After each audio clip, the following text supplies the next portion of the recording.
হানজালার গোসল হয়েছিল তৃতীয় আসমানে জমজমের পানিতে। হযরত হানজালা রাদিয়াল্লাহু তাআলা আনহু তিনি সদ্য বিবাহ করেছেন। ওই সময় আমাদের প্রিয় নবী সাল্লাল্লাহু আলাইহি ওয়াসাল্লাম সাহাবীদেরকে বললেন, আমার সাহাবায়ে কেরাম, তোমরা উহুদের যুদ্ধের জন্য প্রস্তুতি গ্রহণ করো। রাসূলুল্লাহ সাল্লাল্লাহু আলাইহি ওয়াসাল্লাম হযরত হানজালা রাদিয়াল্লাহু তাআলা আনহুকে বললেন, হানজালা, তোমাকে যুদ্ধে যেতে হবে না। তখন হানজালা রাদিয়াল্লাহু তাআলা আনহু বললেন, ইয়া রাসূলুল্লাহ, আপনি যুদ্ধে যাবেন, কাফেরদের সঙ্গে যুদ্ধ করবেন, আর আমি সেখানে না গিয়ে স্ত্রীর সঙ্গে আমোদ প্রমোদ করব? এটা আমি সহ্য করতে পারবো না, আমাকেও যুদ্ধে নিয়ে চলুন। রাসূলুল্লাহ সাল্লাল্লাহু আলাইহি ওয়াসাল্লাম তখন বললেন, হানজালা, আমি তোমাকে আদেশ দিলাম, তুমি বাড়িতে থাকো, তোমাকে যুদ্ধে যেতে হবে না। হানজালা তখন নবীর আদেশ শুনে কাঁদতে কাঁদতে বাড়ি চলে গেল।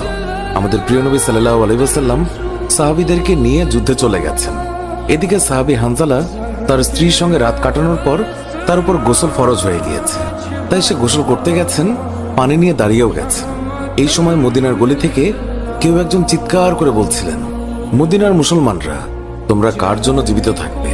তোমাদের প্রিয় নবীকে কাফের মুশরিকরা শহীদ করে দিয়েছে। এই কথা যেই মাত্র হানজালার কানে পৌঁছালো, তখনই তিনি পানির বালতি ফেলে দিয়ে তার স্ত্রীর কাছে গেল এবং তার স্ত্রীকে বলল, হে আমার স্ত্রী, তাড়াতাড়ি আমার তলোয়ারটা দাও।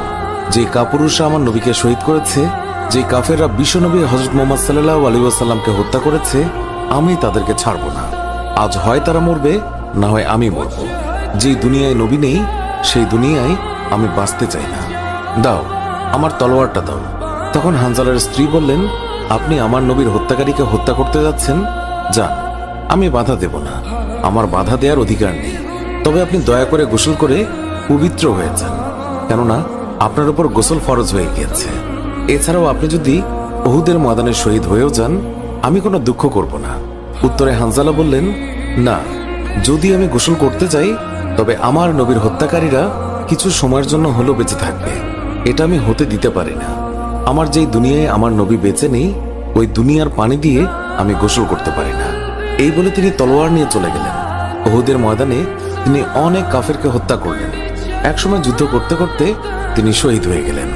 যুদ্ধ শেষ হয়ে গেলে আল্লাহর রাসূল সাহাবীদেরকে বললেন, হে আমার সাহাবীরা, তোমরা যাও, গিয়ে দেখো আমার যে সকল সাহাবায়ে কেরাম শহীদ হয়েছে তাদের লাশ সংগ্রহ করো এবং তাদেরকে গোসলবিহীন দাফনের ব্যবস্থা করো। সকল শহীদের লাশ এনে এক জায়গায় রাখা হচ্ছে। নবীজি গুনে দেখলেন ৬৮টি লাশ রয়েছে, ২টি লাশ নেই। একজন তার চাচা হামজা রাদিয়াল্লাহু তাআলা আনহু, আর আরেকজন হানজালা রাদিয়াল্লাহু তাআলা আনহু। অস্থির হয়ে পড়লেন নবীজি।